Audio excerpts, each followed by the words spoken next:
눈이 그친 뒤가 더 문제였습니다.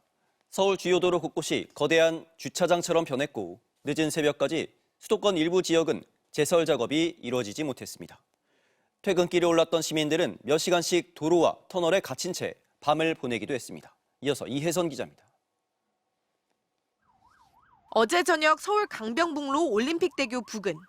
밤사이 내린 눈이 얼어붙으면서 도로 전체가 거대한 주차장이 됐습니다.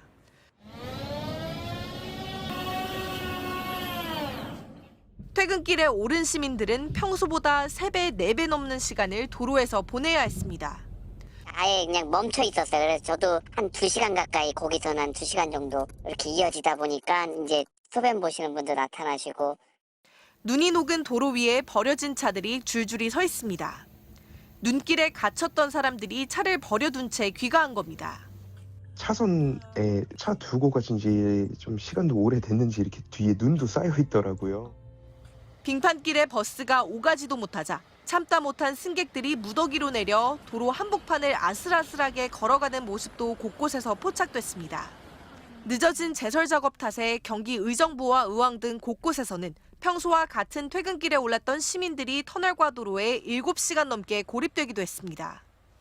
터널에 오래 갇혀 있다 보니까 이게 또 좀 많이 머리도 어지럽고 좀 산소도 부족하고 제설 작업이 이제 막 이루어지고 있고 언제쯤 끝나냐 물어봐도 예약이 없고 잘 모르겠다.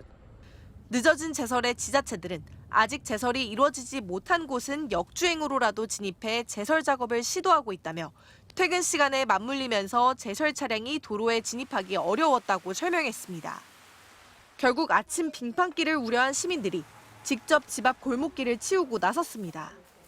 여기가 또 나가는 데가 언덕이라서 차가 나갈 수 있을지 좀 걱정이 좀 돼가지고 염화칼슘 그쪽에도 좀 뿌려놓고 들어가자 뭐 이렇게 얘기하면서 나갔거든요.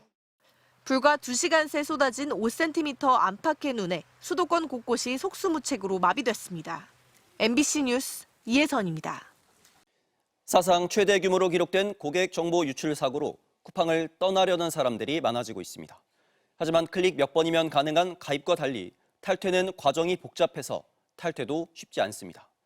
결국 공정위가 시정을 요구하고 나섰습니다. 이경미 기자입니다. 아이를 키우며 장볼 시간이 부족해 쿠팡을 자주 이용하고 있는 이영주 씨. 대규모 해킹 소식에 쿠팡을 탈퇴하려고 앱을 뒤져봤지만 방법을 찾을 수 없었습니다. 쿠팡 탈퇴 방법까지 검색해 클릭했는데 황당하게도 쿠팡 쇼핑 페이지가 연결됐습니다. 한참을 헤매다 겨우 방법을 찾았는데 10분이 넘도록 2단계를 넘기지 못하고 결국 포기했습니다. 단계가 너무 복잡하더라고요. 한 단계마다 그냥 바로바로 뭐 예 아니요 체크하는 게 아니기 때문에 오래 걸리더라고요. 그래서 저도 그냥 2단계까지 갔다가 그냥 중단했어요. 쿠팡 회원을 탈퇴하려면 6단계를 거쳐야 합니다. 앱에 들어가면 일단 PC 버전으로 넘어가야 합니다. 대부분 이용자가 모바일로 이용하고 가입 역시 모바일에서 할 수 있지만 탈퇴는 PC 버전에서만 가능한 겁니다. PC 버전으로 바뀌면서 글씨가 깨알같이 작아진 상태에서 본인 확인과 이용 내역을 확인하고 쿠팡에게 바라는 점을 묻는 주관식 설문에까지 답을 해야 탈퇴를 할 수 있습니다. 매달 구독료를 내는 와우 멤버십 회원 탈퇴는 더 기가 막힙니다. 탈퇴의 단계를 한참 진행한 뒤에야 유료 멤버십 해지는 별도로 해야 한다며 모든 절차를 처음부터 다시 하겠습니다. 앱 사용에 능숙한 20대 남성도 탈퇴하는 데 4분 가까이 걸렸는데 반대로 재가입은 38초면 충분했습니다. 공정위는 쿠팡 측에 복잡한 탈퇴 절차를 시정할 것을 요구했습니다. 다음 전체회의가 열리기 전까지 공정위에서 쿠팡 회원 탈퇴 절차에 대해서 불공정한 그런 행위는 없는지에 대해서 면밀하게 검토해서 보고를 좀 해주세요. 그렇게 하겠습니다. 방송미디어통신위원회는 복잡한 쿠팡의 탈퇴 절차가 이용자의 해지권을 제한하는지 사실 조사에 착수했습니다. 위법 행위가 확인되면 과징금 부과 등 엄정 조치하겠다고 밝혔습니다. MBC 뉴스 이경미입니다. 문상호 전 정보사령관이 선관위 출동 당시 실탄을 준비했다는 혐의를 법정에서도 인정했습니다. 윤 전 대통령 재판의 증인으로 나와 1인당 10발씩 준비를 시켰다는 내용을 실토했습니다. 윤상문 기자입니다. 불명예 전역한 민간인 신분이던 노상원 전 정보사령관의 지시를 받아 선관위 침탈 작전을 이끌었던 문상호 전 정보사령관. 윤석열 전 대통령의 내란 우두머리 혐의 재판의 증인으로 나와 작전 당시 대원들에게 실탄을 준비시켰다는 자신의 혐의를 인정했습니다. K5에는 공포탄이 없습니다. 라고 해서 그러면 실탄을 준비해라.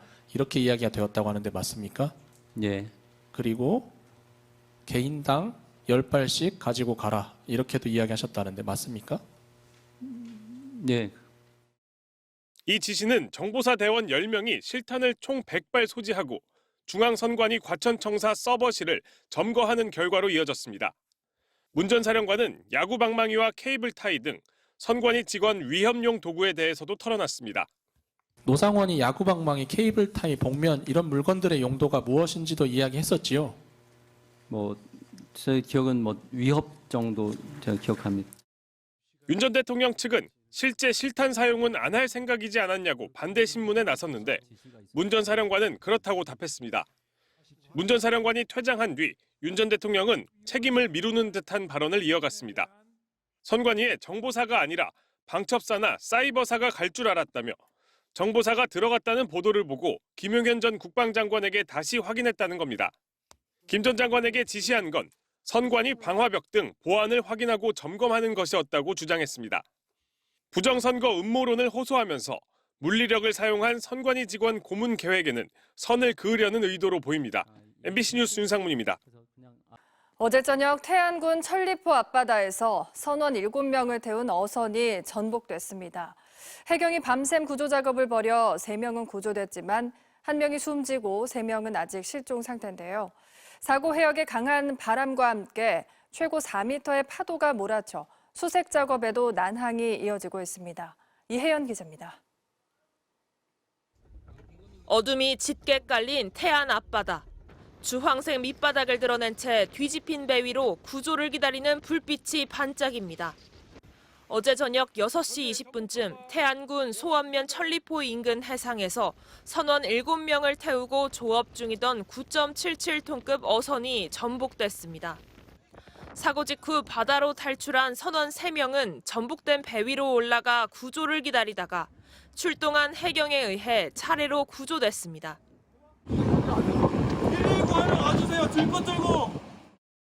이들은 저체온증을 호소했지만 생명에는 지장이 없는 것으로 전해졌습니다.